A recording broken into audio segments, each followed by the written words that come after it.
The picture emerging from Moscow is grim. According to a recent briefing by Ukrainian President Volodymyr Zelensky, his intelligence services estimate that Russia is headed for a nearly $100 billion budget deficit by 2026. This is not a distant hypothetical. It reflects mounting pressures tied to Russia's full-scale war in Ukraine, the relentless impact of Western sanctions, and the unraveling of what once appeared to be a war economy capable of weathering storms. To place this in American perspective, a great power, long flush with energy revenues and military ambitions, is now forced into a desperate scramble to balance books, raise taxes, cut civilian sector investment, and above all, keep its war machine running. For the United States, this signals not just strategic consequence, but robust opportunity and a call for vigilance. In concrete terms, Zelensky pointed out that just 1 month prior, the deficit estimate stood at around $71 billion, while Russia's official figures for 2025 project a deficit over $70 billion, a number Ukrainian analysts now regard as far too modest. By the end of August, Russia's budget shortfall ballooned to about 4.19 trillion rubles, roughly $49.4 billion, already surpassing earlier annual target thresholds. These numbers represent fiscal hemorrhage, and they echo the warnings of independent economists tracking Moscow's commercial decline and structural fatigue. Why is this happening? The answer lies in a perfect storm of war-driven spending, declining oil and gas revenues, sanctions constraining Russia's global access, and a civilian economy that is contracting even as the defense economy remains bloated. Analyses from the Carnegie Endowment for International Peace show that Russia aims to keep the deficit at about 1.6% of GDP in 2026, but crucially, that's not through economic growth, but via tax hikes, increased borrowing, and shifting the burden onto non-defense sectors. At the same time, while Moscow projects a slight drop in official defense spending from 13.4 trillion rubles this year to 12.6 trillion in 2026, the broader category of national security and law enforcement is increasing. Combined, defense and security still take up roughly 8% of GDP, clear evidence that war remains the overriding economic priority. Meanwhile, the oil and gas cushion that once underpinned Russia's war chest is slipping away. The Moscow Times reports that oil and gas revenues for 2025 are expected to land around $105.5 billion, a 22% drop from 2024's $135.8 billion. More tellingly, vital civilian sectors are shrinking. One independent Russian think tank estimates that non-defense industries contracted by 5.4% so far this year. Moscow's Sovereign Reserve Fund, the National Welfare Fund, has nearly halved its liquid assets. Experts estimate around $34 billion remain, with the risk that it could be depleted by 2026. This is not a minor economic hiccup. It's strategic exhaustion. The government's response has been painful and politically charged, raising the value-added tax from 20% to 22% and broadening the taxable base, reducing subsidies, shrinking investment in sectors like aviation, energy, and rural development, forcing smaller firms to merge or exit, redirecting resources toward the defense economy. Meanwhile, ordinary Russians feel the squeeze. Real inflation is, by some estimates, closer to 25.6%. Despite the official rate being reported around 9 to 10%, real wages are falling, consumer confidence is plummeting, and the social contract is eroding.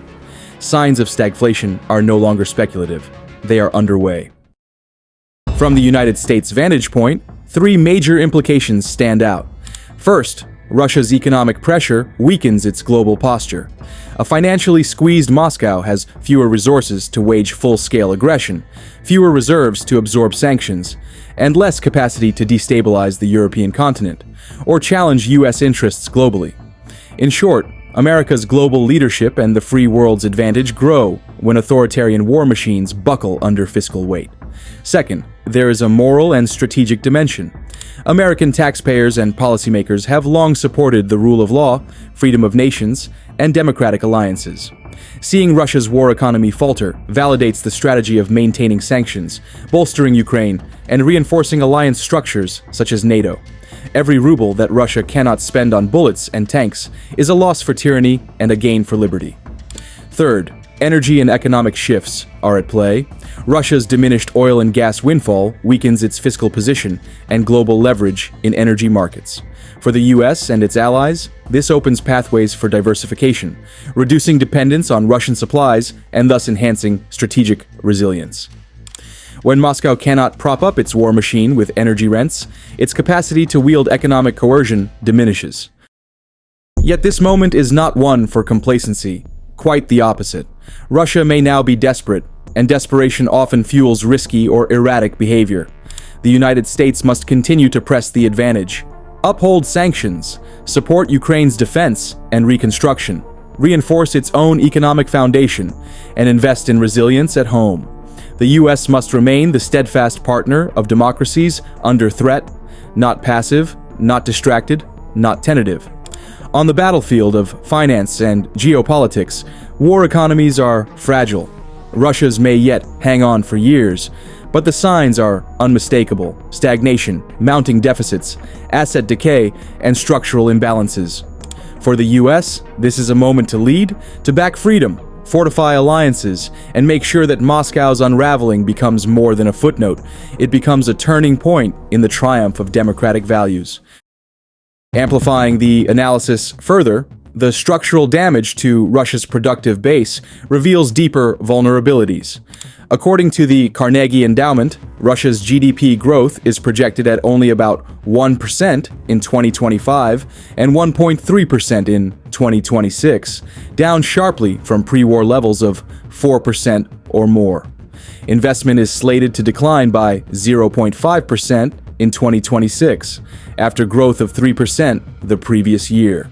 With private demand squeezed, interest rates high, technological imports restricted, and skilled labor exiting, Russia's war economy is increasingly a drag, not a spur.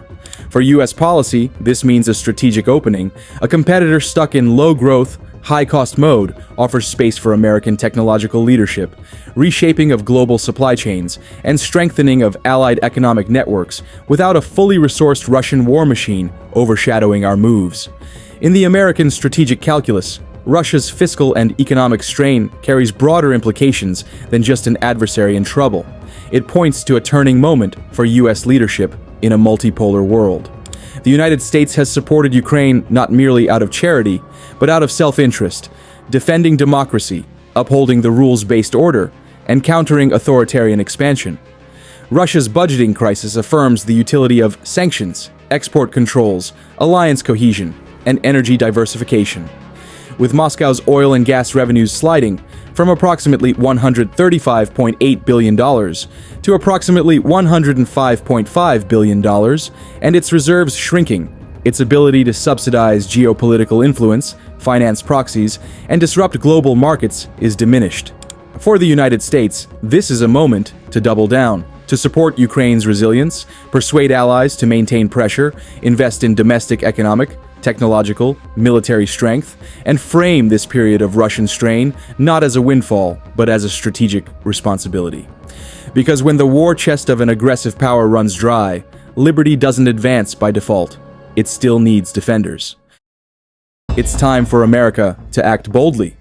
First, by reinforcing sanctions regimes and closing loopholes, such as targeting companies that facilitate Russia's oil exports via shadow fleets or intermediaries.